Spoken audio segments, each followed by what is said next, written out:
ચાલો નમસ્કાર મિત્રો, આજે આપણે સીઈટી ની પરીક્ષાની અંદર બૌદ્ધિક યોગ્યતા કસોટી વિભાગમાં એક સરસ મજાનું પ્રકરણ છે કોડિંગ ડીકોડિંગ એટલે સંકેત વિભાગ સાંકેતિક વિજ્ઞાન એમાં તમને કોઈ કોડ આપેલો હોય છે કે આવું તમને આપ્યું હોય તો આવું કઈ રીતે થાય એનો સંકેત આપેલો હોય ને તમારે એના ઉપરથી બીજો જવાબ ગોતવાનો। તો આની અંદર તમને એબીસીડી આવડવી જોઈએ અને 100 એકડા આવડવા જોઈએ। આ વસ્તુ જો તમને આવડે તો તમારા 2 માર્ક પાકા। આના 2 દાખલા છે। કેટલા? 2 દાખલા। જો સૌપ્રથમ તમારે આની સમજૂતી મેળવવી તો ગુજરાતી અથવા અંગ્રેજીના મૂળાક્ષરોના સ્થાનને સંકેત સ્વરૂપે અંગ્રેજી મૂળાક્ષરો અથવા સંખ્યાઓનો ઉપયોગ કરવાનો છે। તો સૌપ્રથમ અહીંયા મૂળાક્ષરોનો ઉપયોગ કરવાનો છે અને સંખ્યાનો ઉપયોગ કરવાનો છે બેયનો।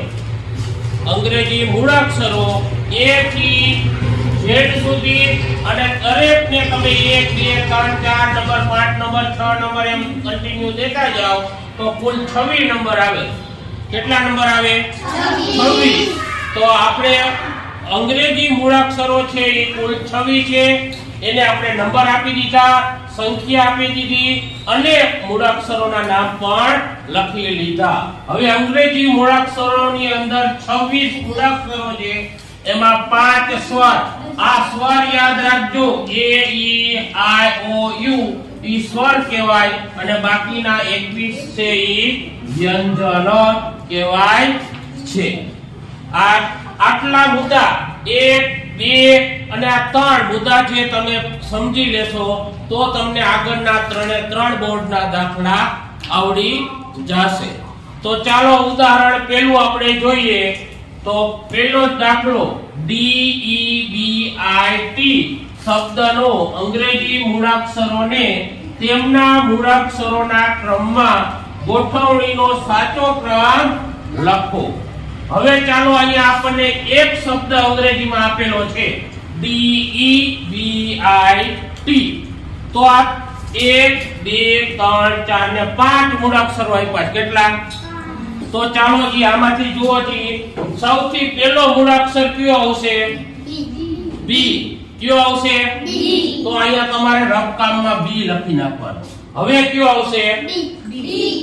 D।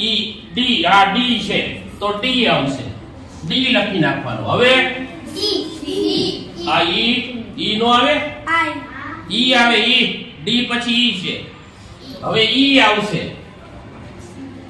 પછી આગળ આવ્યા જાવ તો આ આવ્યો અને છેલ્લે એક જ વધ્યો છે તો ઈ છેલ્લે જ આવે T। ચાલો આપણે અંગ્રેજીના મૂળાક્ષરમાં ફેરવા તો D D E I T Q।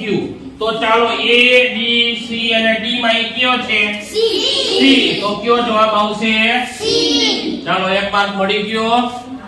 જો તમને બારાખડી આવડે તો 1 માર્ક તમારો પાકો।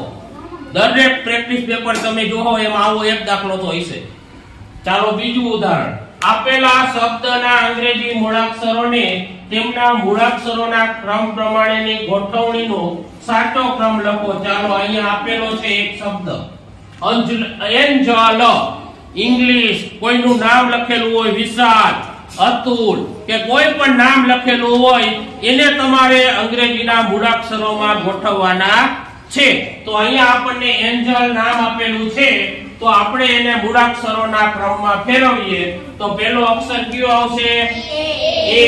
બીજો E। ચાલો બીજો E। ચાલો E પછી G, પછી G, E આવી ગયો, G આવી ગયો, પછી કયો આવશે? A। હવે એક જ વધ્યો તો ઈ તો સીધો વિચાર્યા વગર લખી નાખવાનો, કારણ કે છેલ્લો એમાં કઈ વિચારવાનું નહીં, ગમે એટલા ક્રમમાં હોય। તો ચાલો A E G L N ક્યાં છે? B। ક્યાં છે? B માં। તો જવાબ શું આવ્યો? B। A E G L N। ચાલો આટલું સમજી તો આપણે કેટલા માર્ક આવી ગયા? 2 માર્ક। હજી બીજા દાખલા કરશું ત્યારે 2 માર્ક થશે। તો આટલું કરશો તો તમને કેટલા માર્ક મળશે? 1। ચાલો, પ્રકરણનું નામ છે કોડિંગ ડીકોડિંગ. એને ગુજરાતીમાં કહેવાય સંકેત વિજ્ઞાન. એમાં અંગ્રેજી મૂળાક્ષરો અને સંખ્યાનો ઉપયોગી થાય. કક્કાનો ઉપયોગી થાય. કકો કા બારકડી કા સંખ્યા. એમાં તમારે 26 મૂળાક્ષરો છે. આવી રીતે તમારે મૂળાક્ષરોને ક્રમમાં ગોઠવીને ABCD માં જવાબ દેવાનો